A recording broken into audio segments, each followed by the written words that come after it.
Hello everyone and welcome to another episode of the Wool Revolution podcast.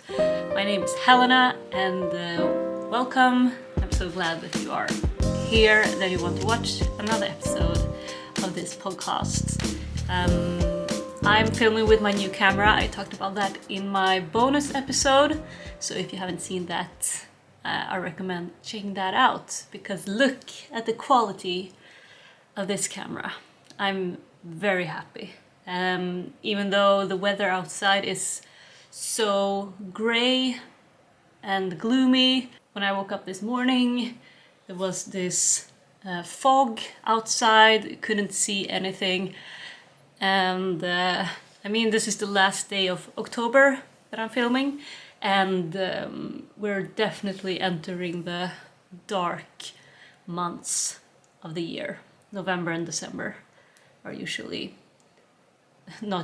they are very dark up here in the north in Scandinavia.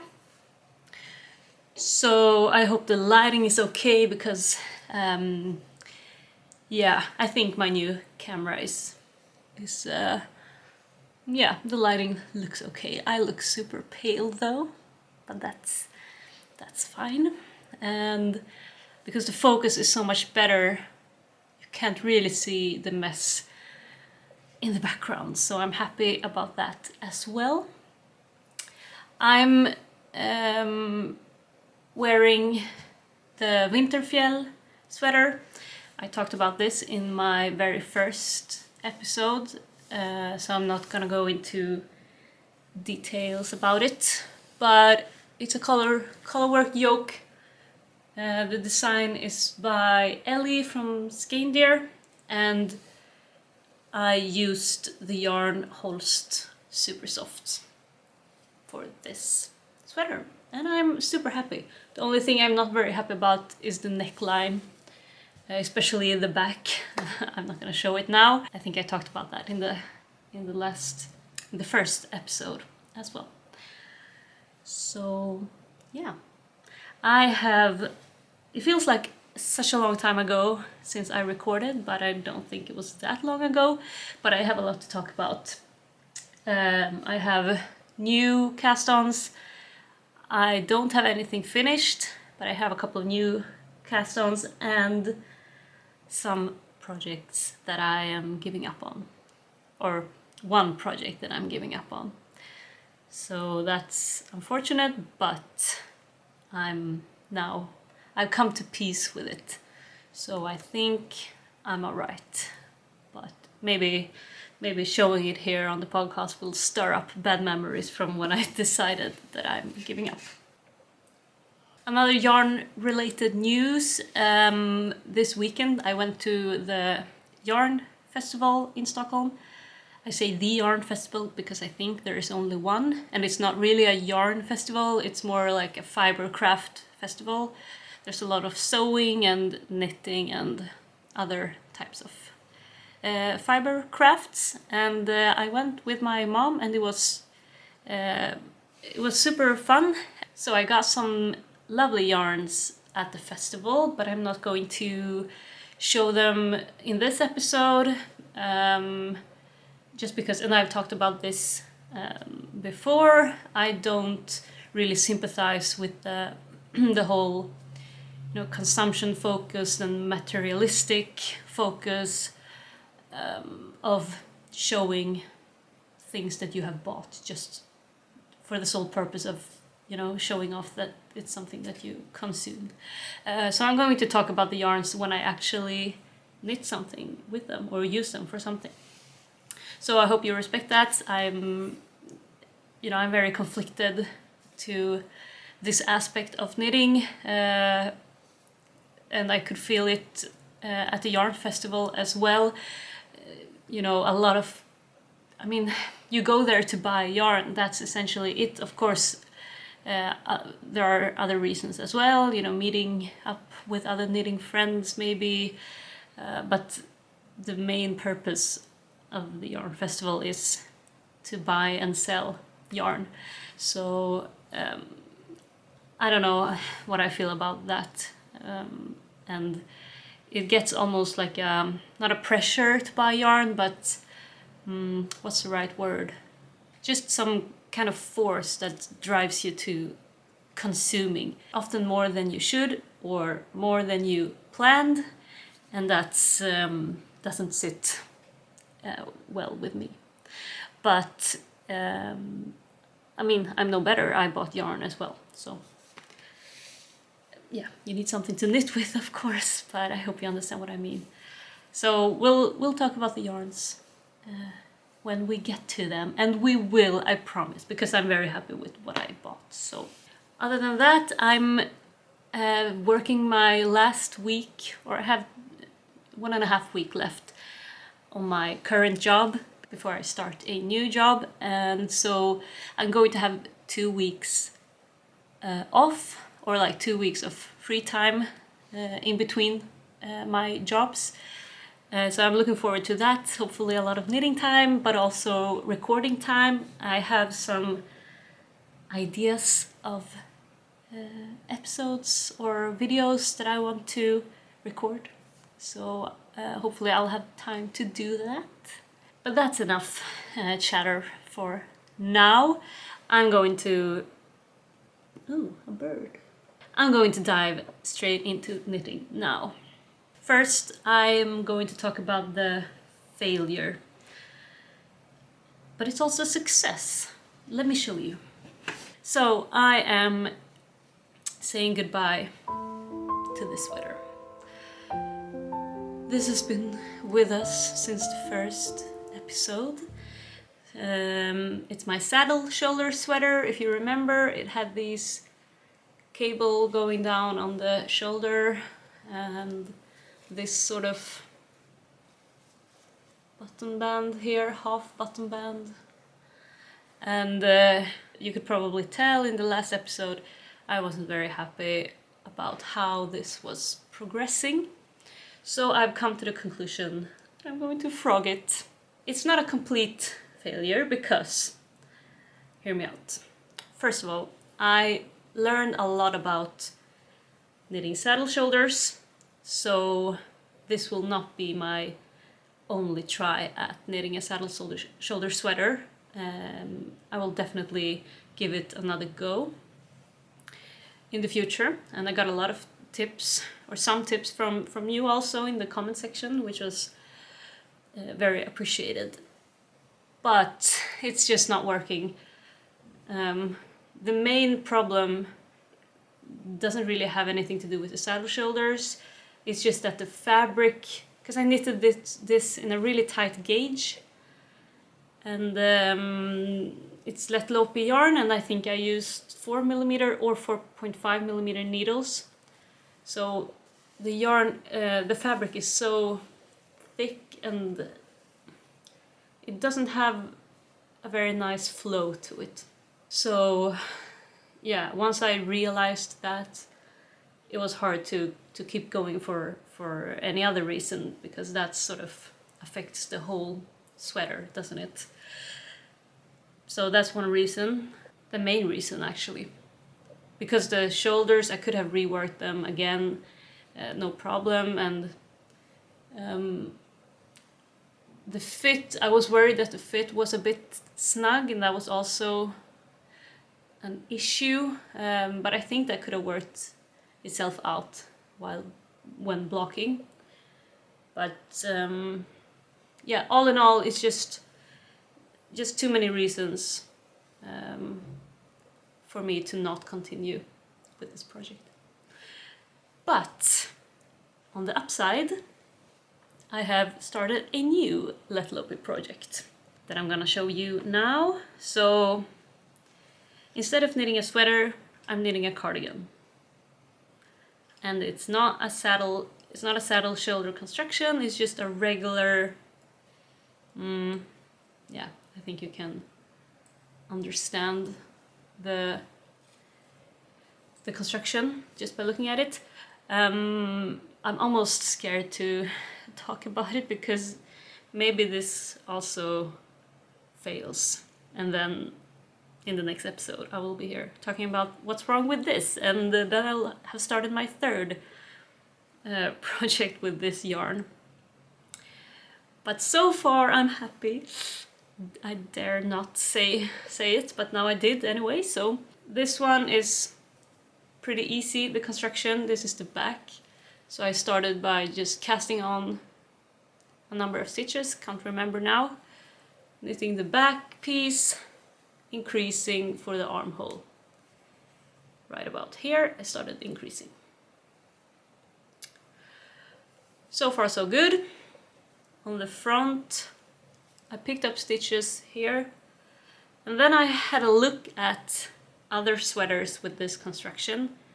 I'm trying to mimic a cardigan that I already have that is store-bought and that I like very much, and I want this to be a similar basic cardigan to wear with anything really.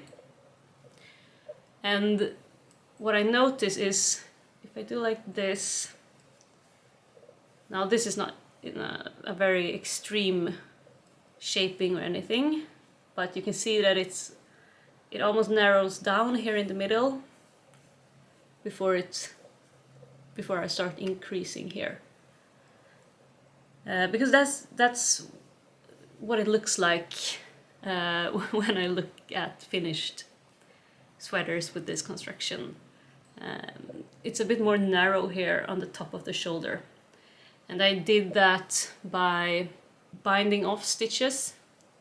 So on 2 of the rows here I bound off 1 stitch, and then on the next one I bound off another stitch, and then I started increasing for the neckline. So not very extreme. We'll see if I'm happy with this or if I'll redo it, but yeah, I'm going to do the same thing here.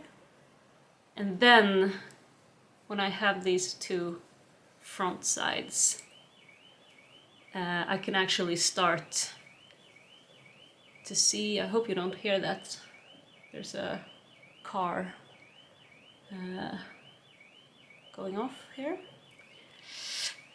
Anyway, that's when I'm gonna be able to see how it looks and try it on and see how it fits as well.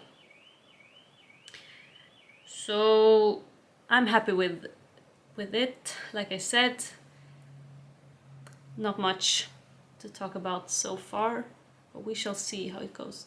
So this is going to be a cardigan.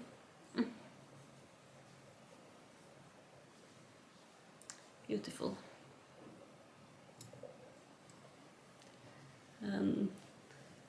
This is how I'm hoping it will sit. So I'll have bottom bands here. I'm not going to join and knit in the round. I'm just gonna knit back and forth, just because I use larger needles now. That's also one good thing. I'm using 5.5mm needles. These are my Knit Pro cubics that I use a lot, especially when I need larger needles, because these are the ones I have a kit for, and the kit only includes 4mm and up. So I'm using 5.5mm needles now, and the fabric is a lot more flowy and it's a bit see-through, but I think it will look nice when I wash it. But it's a fast-growing project, that's why I'm gonna knit it back and forth. So there will be some purling, but that's fine. And yeah, the fabric just knits up so nice. This is Let Lopi, like I said. The color is called light ash or something like that, light ash gray. So it's like this very bright gray, light gray with some color variations. Yeah. So far so good. We'll see how it progresses, but I'm feeling better about this one than the saddle shoulder project, at least at the moment. So I'm gonna throw this. Depressing. Let's just look at it as a learning experience, and that's what knitting is for. At least for me, that's a big part of it. So the next project I want to talk about is also a returning project that I have made a bit of progress on, and that's the cabled cardigan for my partner. And I have finished one whole front panel. Look! Wait, is it? No, it's okay. I thought it was upside down, but it's not. This is how it looks. Look how beautiful.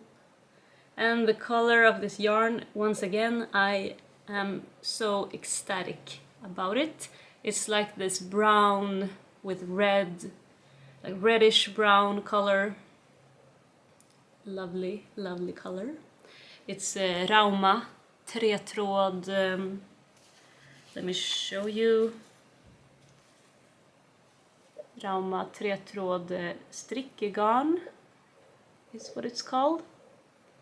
And this is a new yarn for me, actually. It's pretty much the same as finull, only thicker. This is like worsted weight, sort of. But so far a very positive experience. But I mean, I love Rauma finull a lot, so of course makes sense that I like this one as well. But yes, so like I've said before, I'm knitting this from a pattern that's not the most elaborate. It's a free pattern, and yeah, I have to fill in the gaps a lot myself, and this is the first time I'm knitting this kind of construction, so this is the right, let's see, right panel here, or like it's gonna be like this. This will be the right panel, and then I'm right now working on the left panel and then the back, and then I will knit the sleeves separately, and then I'll sew everything together. First time I'm doing that. So there are some, I mean, there are a lot of new things for me, but I started from the bottom with this ribbing, and this is, I went for this garter stitch button band, and that's the first modification I did. So the button band is in garter stitch, and it's wider than the pattern said as well, because I like a nice wide button band. And yeah, I did some, let's see, I'm gonna have to have a look because I don't remember what I did. So I've actually written down all my modifications on my Ravelry page. I mean, I thought it was especially important when knitting this right panel because I need to do everything the same way for the left panel. So yeah, I talked about the garter button band. I also modified a little bit when to start increasing the color.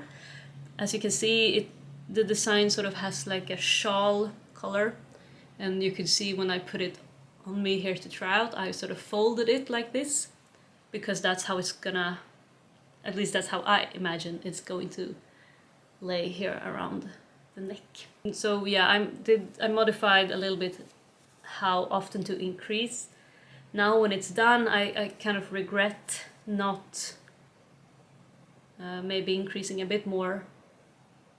But yeah, I hope it will be nice anyway. And I also bound off here, as you can see. This is for the armhole, and what you did here was that you bound off stitches. So let's say on the first row you bound off 6 stitches, and then you knit back and forth, and then on the third row you bound off 4 stitches and then back and forth, and then on the 5th row 3 stitches, and so on in a certain interval. And that's how you get this shaping. It looks a bit like you know, like a stair with these kind of sharp edges, but I think that will, you know, as soon as I pick up stitches here for the sleeve, I'm gonna be able to make it a bit more smooth. And then up here I've bound off, this is for the shoulder seam, so up here. And these are still live stitches, because if I've understood it correctly, when I have connected this front panel with the back, I'm going to keep knitting this shawl collar all the way around, and then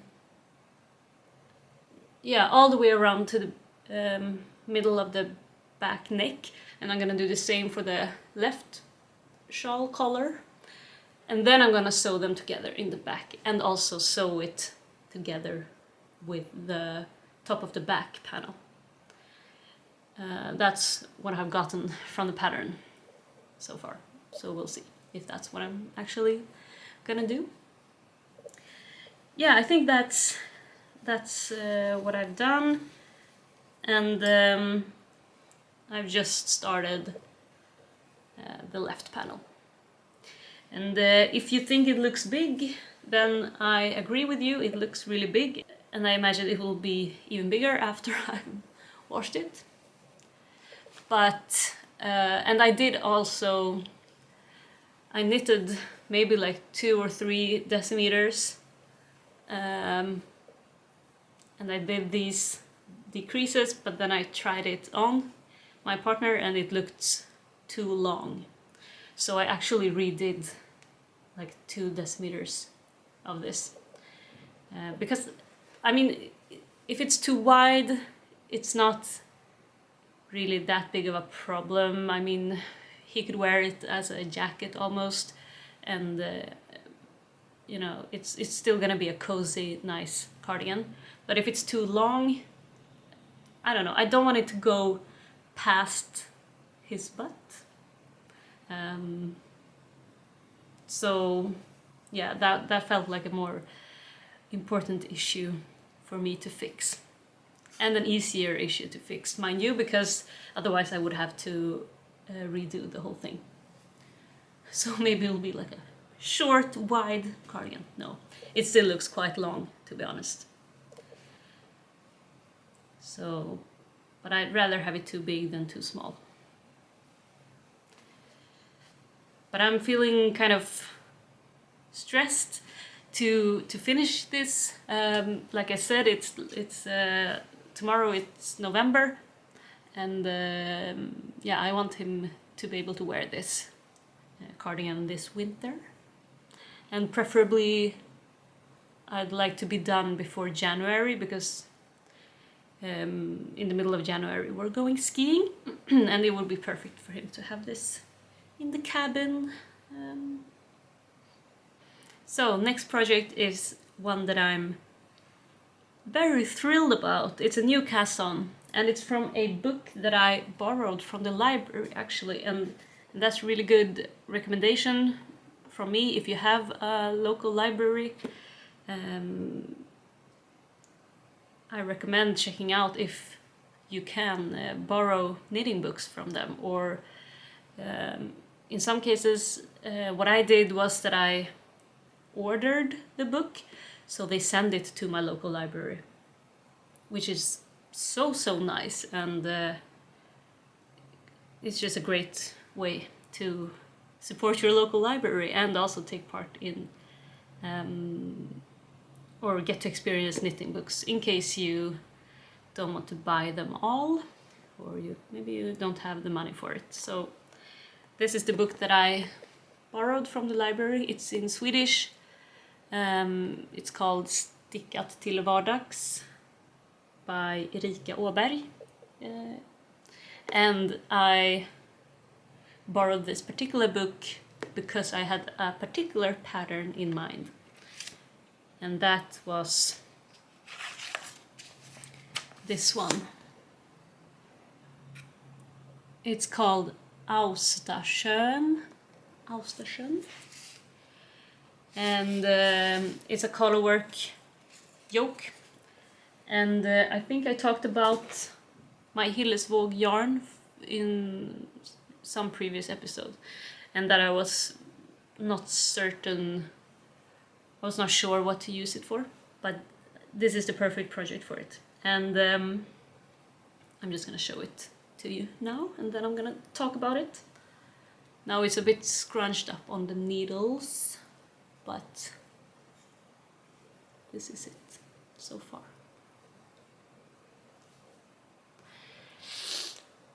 I'm so happy. I have been a bit insecure about this white color. I'll get to that. First, this is my Hillesvåg yarn, the yellow yarn, and I also have a pink Hillesvåg sölje, is what the yarn is called. And this is the pink. I haven't wound it up yet. And the colors are lovely.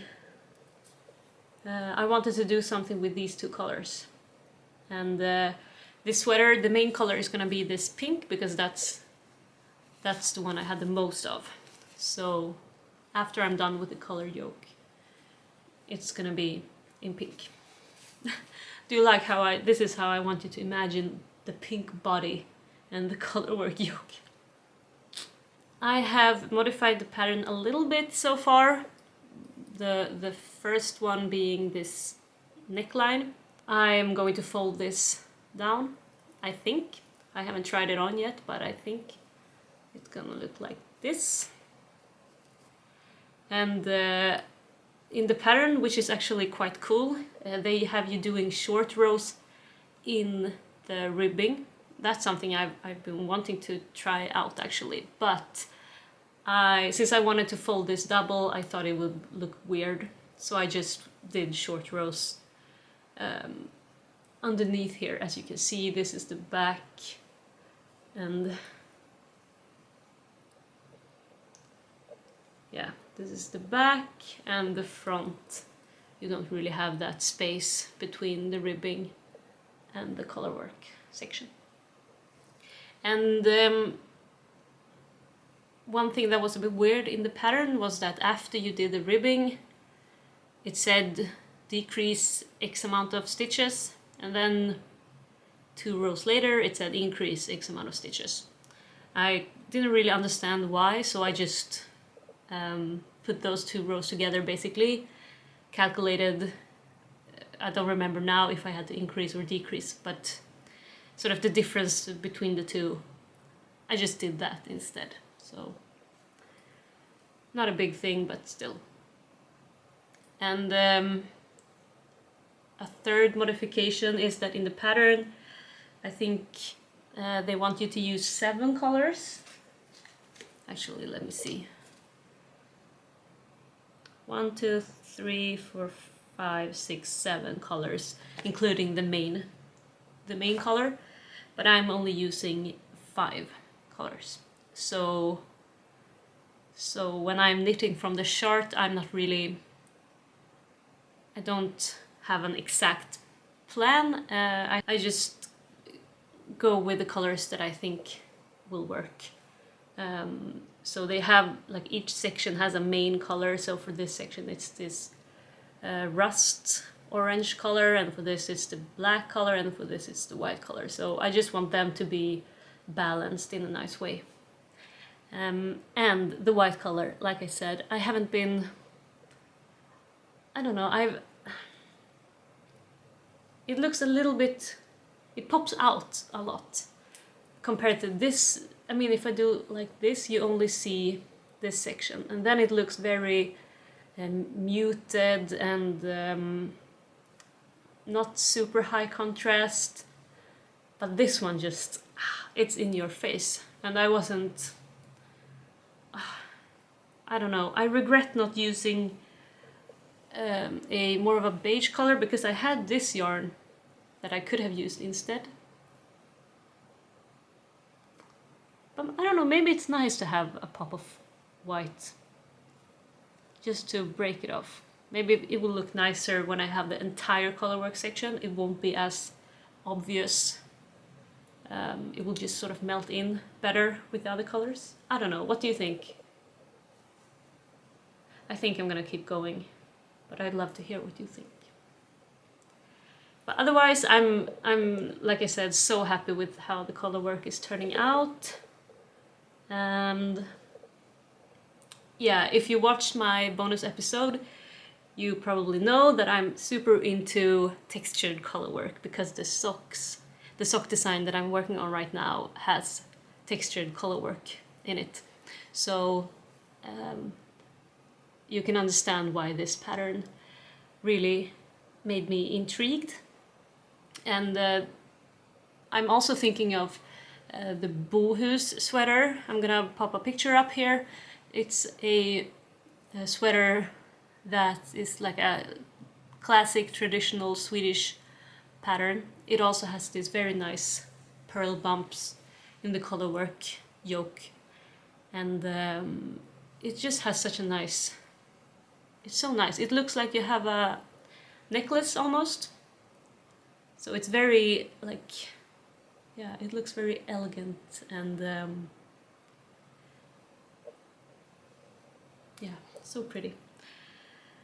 So I'll just keep knitting on the colorwork yoke. And the yarns that I'm using, like I said, I have the Hillesvåg that I showed you in the yellow and the pink. I'm also using Holst Super Soft for this as well.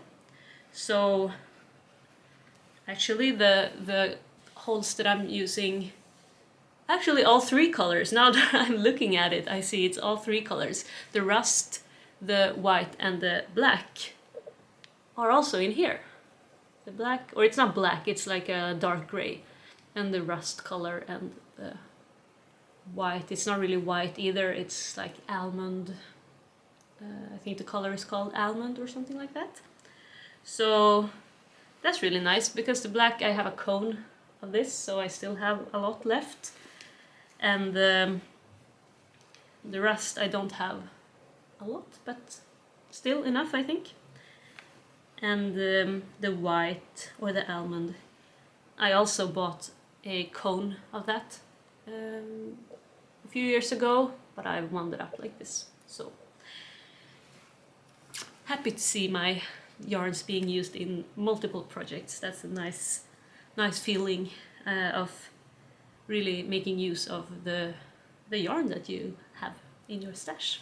Finally, I'm also going to give you a quick update on my socks.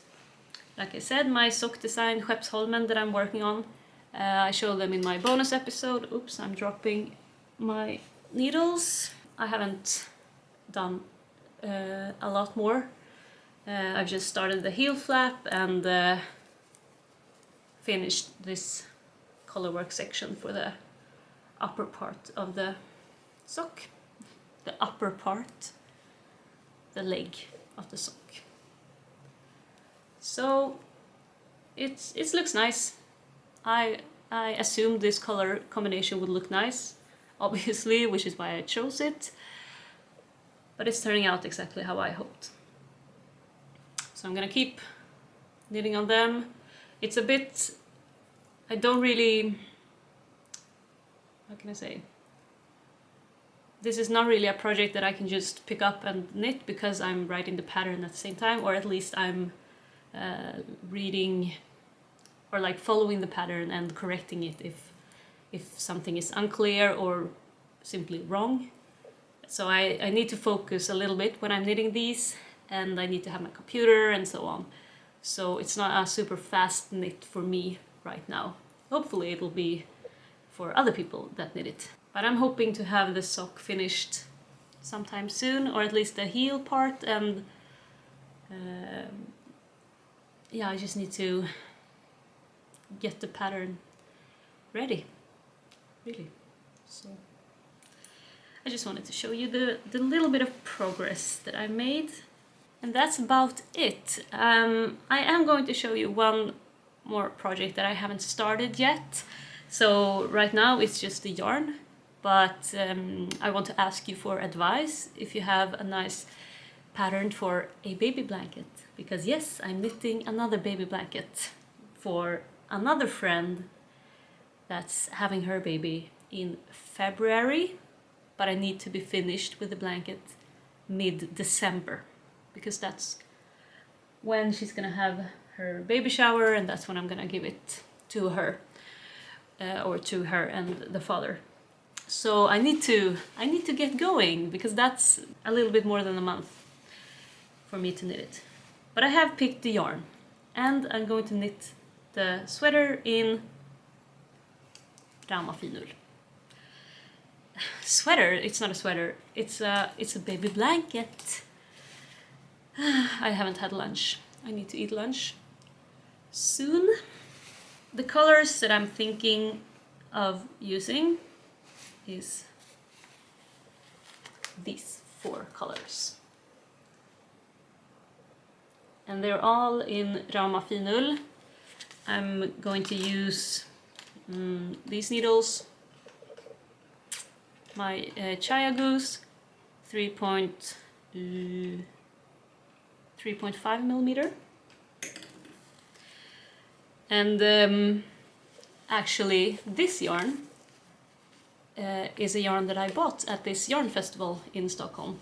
Sy- och hantverksfestivalen is the name of the festival, and I found this lovely color of Rauma Finull. And I already, when I bought it, I knew I wanted to pair it with this color of Rauma Finull. I love these colors together, and I think they will look so good together for a baby blanket. And I could go with just these 2 colors. I don't have to use all 4 of them. I just thought these would look nice. Maybe even like these 3 would be enough. I mean, this works as well, honestly, or all 4 of them. I'm not sure, but if you have any idea, I have one pattern in mind. It's I'm gonna put it here. It's a Pearl Soho pattern.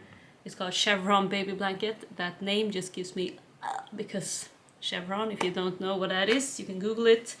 I hate to advertise them in this podcast. That feels wrong, but that's the name of the pattern. What can I do? So I thought of knitting that pattern with these colors. But if you have any other suggestions, please let me know. My only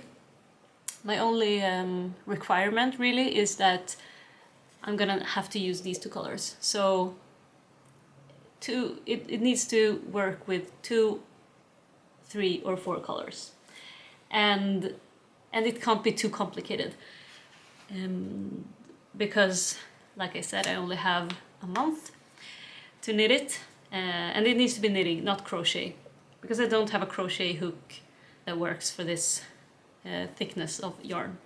So knitting 2 to 4 colors, relatively easy to knit, but still something interesting, not just a garter stitch, like a simple garter stitch square. I need something more fun.